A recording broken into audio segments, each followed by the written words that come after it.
வணக்கம் நண்பர்களே.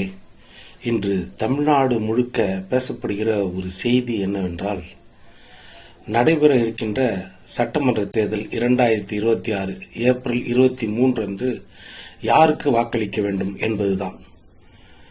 தமிழ்நாடு முழுக்க 234 தொகுதிகளிலும் பரவலாக பெண்கள் மற்றும் மாணவர்கள் மற்றும் எல்லா துறையை சார்ந்தவர்களும், அரசு ஊழியர்கள், ஆசிரியர்கள், செவிலியர்கள், மருத்துவர்கள், மீனவர்கள் மற்றும் நெசவு தொழிலாளர்கள், விவசாயிகள், கட்டிட தொழிலாளர்கள் அத்தனை பேர் மத்தியிலும், பாமரர்கள் மத்தியில் பேசப்படுகிற ஒரு பொதுவான செய்தி என்னவென்றால், 2017 2021 வரைக்கும் ஒரு பாமரனாக கடைக்கோடி விவசாயியாக இருந்த எடப்பாடி பழனிசாமி என்பவர் முதலமைச்சராக இருக்கும்போது மக்கள் ஓரளவுக்கு நிம்மதியா இருந்தாங்க.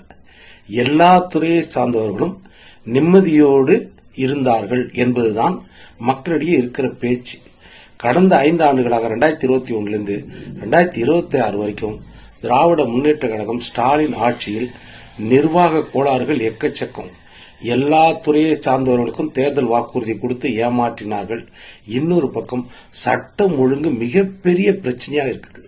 தமிழ்நாட்டை பொறுத்த வரைக்கும் போதை கலாச்சாரம் எல்லா இடத்திலும் பரவி வியாபித்து இருக்கிறது. பேர்லாம் தெரியாத போதைகள் கூட அந்தந்த இடத்துல போதை மாத்திரைகள், போதை மருந்துகள்னு மாணவர்கள் மத்தியில கூட, சிறுவர்கள் மத்தியில கூட நிறைய பெருகிச்சு. அதனாலேயே சட்டம் ஒழுங்கு பிரச்சனை எக்கச்சக்கமா வந்துச்சு. பெண்கள் பாதுகாப்பு என்பது மிகப்பெரிய கேள்விக்குறியாக இருக்கிறது இந்த திராவிட முன்னேற்ற கழக ஆட்சியிலே.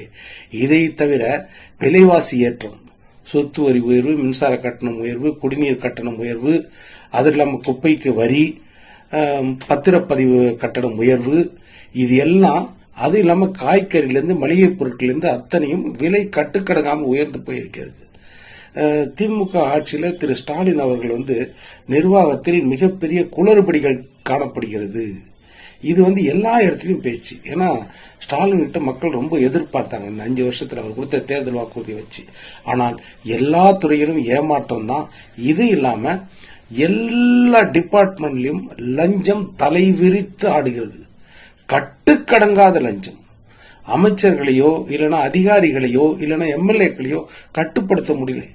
மணல் கொள்ளையிலிருந்து தொடங்கி டாஸ்மாக் கொள்ளை வரைக்கும் எல்லா விதத்திலும், எல்லா துறையிலும் வேலைக்கு பணம் பெறுவது, லஞ்சம் பெறுவது, இப்படி எல்லா துறையிலும் லஞ்சமும் தலைவிரித்து ஆடுகிறது.